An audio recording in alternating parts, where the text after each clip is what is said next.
Whoa. It's your daily dose of how to manage your money. And now it's time for Phil's Gang on the Off the Wall Street Network.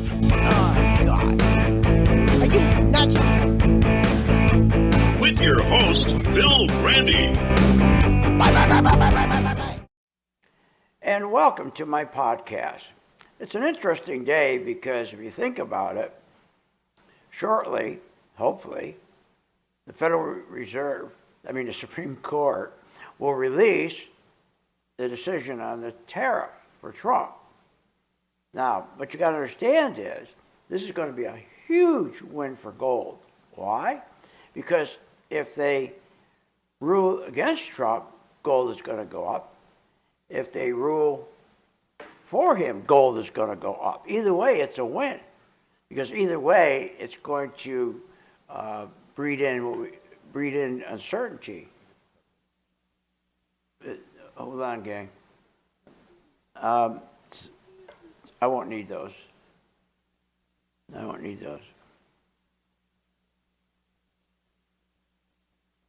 So again, and here's why. Here's what will happen. Okay. So the Supreme Court, that tariff case, the existing tariffs, if Trump wins, the tariffs, they will stay in place. Now, the existing tariff, okay, all the tariffs will stay in place because the IEEPA law is now considered valid. So, and that will mean that inflationary stays, doesn't change. And the dollar weakens because of it. And gold will rise. Now let's flip the other side. Let's say if Trump, this is crazy, right? But let's say if Trump loses, okay, gold's going to soar because Trump can immediately replace that law on the books since 1977, the Emergency Economic Powers Act, with statutes that were written in 1962, 1974, and one is Section 232, Section 301, Section 122. These are all rules, okay? These are all passed, and those statutes will keep everything in place. They'll just replace the other emergency economic powers that Trump used, and they'll just replace them with these other statutes. But so the same thing's going to happen, that you're going to have inflation, and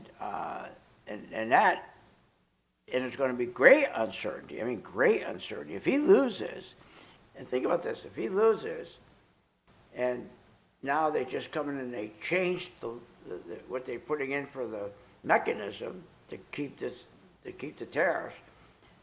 I mean, this is going to be huge uncertainty. So gold's going to soar again. So if he wins, there's going to be uncertainty. Dollar's going to be weak. If he wins, there's going to be uncertainty, and dollar's going to be weak. And if he loses, there's going to be greater uncertainty, and the dollar's going to be weak. So either way, gold and the gold mining stocks are going to do terrific. So we've never seen anything like that before, right? So that's what's going on. And now again, there's what they call these dates that they have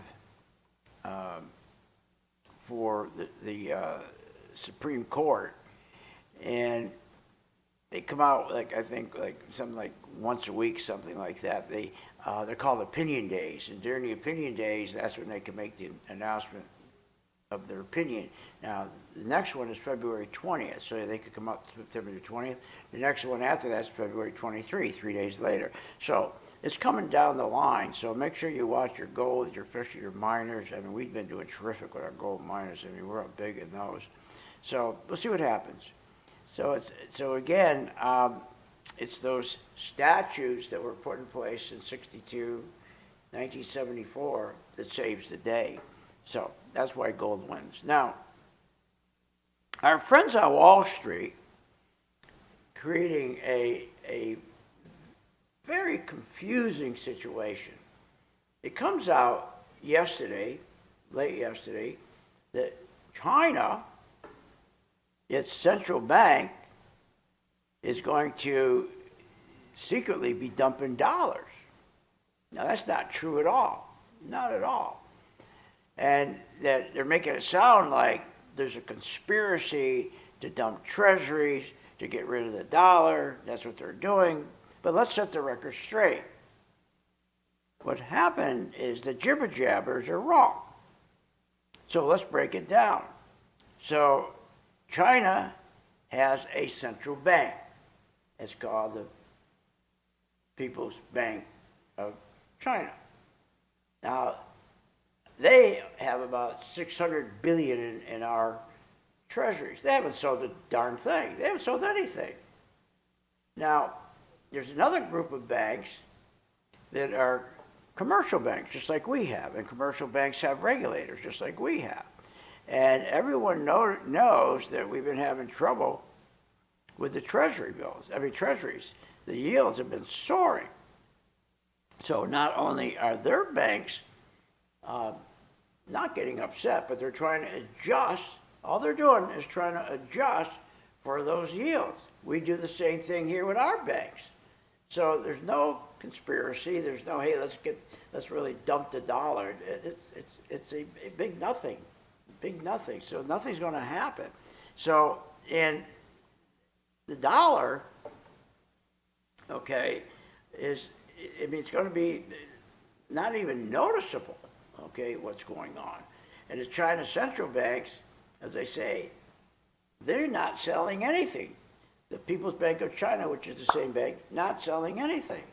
And the commercial banks, they're selling very little. And by the way, if it was true, there was this conspiracy to dump the dollar, to dump treasuries to get rid of the dollar, it would be not the commercial banks of China that are dumping. It wouldn't be those banks. It would be the central bank of China that's dumping. And the central bank, the commercial banks, has about 250 billion, and they're the ones that's selling. But remember, the regulators didn't put a demand on them. There's no demand. There's no time frame. There's no mandate. There's no schedule. There's no emergency. It's the same thing we do here. Our regulators would do the same thing. It's just like maintenance. That's all it is. So why does Wall Street do that? Why does Wall Street pull something out like that and make a big deal out of it, okay? Because they want you to start changing your portfolio. If they can tell you that this is a serious thing and they're selling their dollars and they're going to, this is terrible, you better start changing. We got to take your portfolio, we got to reset it, got to take you out of these stocks, put you in that. That's what they do. That's how Wall Street makes money, by getting you upset, and then you run into your broker's office and he goes, well, I'm going to change this, change that, and he's making a bunch of commissions, and it's all for naught. Now, as I said, if it was the central bank, the People's Bank of China, now, if that was the case, if they were dumping treasuries to get the dollar, to get rid of the dollar, this thing would be blasted everywhere. I mean, it'd be sirens going on. None of that is happening. And by the way, the only difference between our banks, our commercial banks and their commercial banks, if you're a president of a commercial bank in China and you screw up, they'll arrest you and sell your body parts. That's what they do.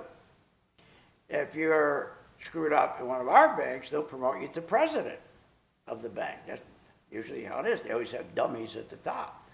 So that's what's going on here. So the next time you hear how this big deal is happening, the world's going to fall apart, we're getting rid of the dollar, China's dumping, it's all a bunch of nonsense. It's just maintenance, just a normal day, nothing's going on. You've got to watch the central bank, the People's Bank of China. If you see movement there where they're dumping treasuries, now you got a problem. Otherwise, it's just maintenance. Now, And remember, the yields are the problem. The yields have been really going up. I mean, and that's one reason why gold, and by the way, gold's going back up, but it's going to come right back down. I told my members that because the trends are down. When gold, any stock goes up against its trend, it's called a snapback. It's going to go right back down. So what's happening is, here, I'll show you. Let's go to my chart. I'll show you what I'm talking about. So gold is important, and let's get our gold stocks here. Take me 1 second to grab them. Okay, let's just take here's our GDX right there. You see how GDX, see this big snapback we've been having right here? In fact, my Pro 2 color-coded chart just turned red, giving you a sell signal. So see that snapback, but the trends are going the wrong way. See this trend is going down. You got a red stochastic crossing a yellow stochastic. That means the money's flowing out. This is a snapback. What that is day traders are in here. They're doing swing trades. That's all that is. It's just going to come right back down. Soon you'll probably see a head and shoulders pattern. Now, if you look at another one you should look at, of course, is GLD. Now, these have been going up, and it's dangerous to buy these when they're going up like this, when there's a specific or downtrend. And look at the volume on GLD. You got so many more sellers on the way down than buyers on the way back up. And you're setting up a lower high, but your trend is down. The only way I would buy these if they made new highs. So like if GLD took out the high of, let's say, January 29th, and my volume was increasing, then I'd buy it on the breakout, but never buy it on a snapback because you'll get crushed. So the only way this won't happen is all of a sudden you get big volume coming in on these on your GLD and GDX and so forth and Barrick.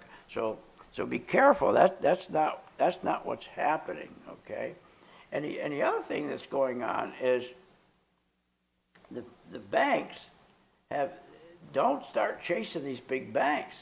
We made a lot of money, okay, in the small banks, in the regional banks, and those have been doing terrific, the regional banks, okay.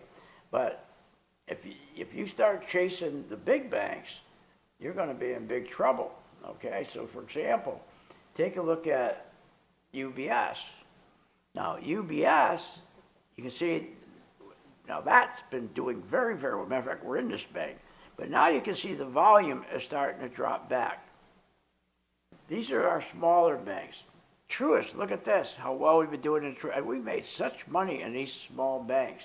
But I told my members, start taking profits in these right now. Now you go look at the big guys, like JP Morgan, terrible. And here's the funny story. They'll tell you, oh, look how great JP Morgan's doing. But it's in a severe downtrend. Until that trend changes and turns green, and until it takes out its high of January 6th, you don't buy these big banks. You don't buy them. Now, one that you could possibly buy, and we're watching it, is Citi. Now, Citi's about ready to break out. Our color-coded chart turned green with a buy signal. If that gets above maybe that 125 area, that could probably be a good trade. So the point is that the areas that we made money, okay, was the small regional banks, and we made money on the aerospace. Now, if you're in aerospace, you should start cutting back on your shares, because they're going to start pulling back. So it was our regional banks, it was our